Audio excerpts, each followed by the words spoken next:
அன்பான சகோதர சகோதரிகளே, கிறிஸ்துவின் இனிய நாமத்தில் எனது வாழ்த்துக்கள். இன்றைய இறை வார்த்தை திருப்பாடல்கள் 34, இறை வார்த்தைகள் 17.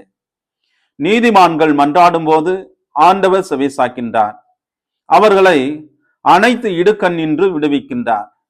அன்பர்களே, இந்த இறை வார்த்தை நமக்கு ஒரு மிகப்பெரிய நம்பிக்கை தருகின்றது. நாம் மன்றாடும் போது ஆண்டவர் கேட்கின்றார் என்பதாகும்.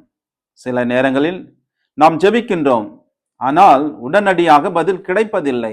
அப்போது இறைவன் என் ஜெபத்தை கேட்கின்றாரா என்று நாம் நினைக்கலாம். ஆனால் இந்த இறை வார்த்தை தெளிவாக சொல்லுகின்றது, ஆண்டவர் செவி சாய்க்கின்றார் என்று. இறைவன் நமது வார்த்தைகளை மட்டும் கேட்பதில்லை, நமது கண்ணீரையும் வலியும் சொல்ல முடியாத வேதனையும் கேட்கின்றார் என்பதாகும்.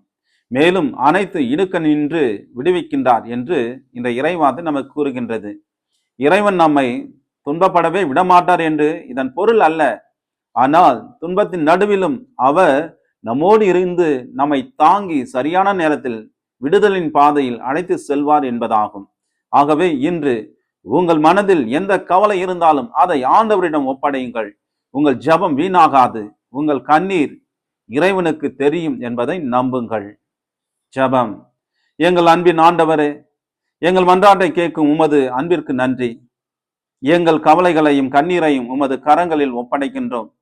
துன்பம் நேரங்களில் நம்பிக்கை இழக்காமல் உம்மை நம்பி நிலைத்திருக்க அருள் தாரும்.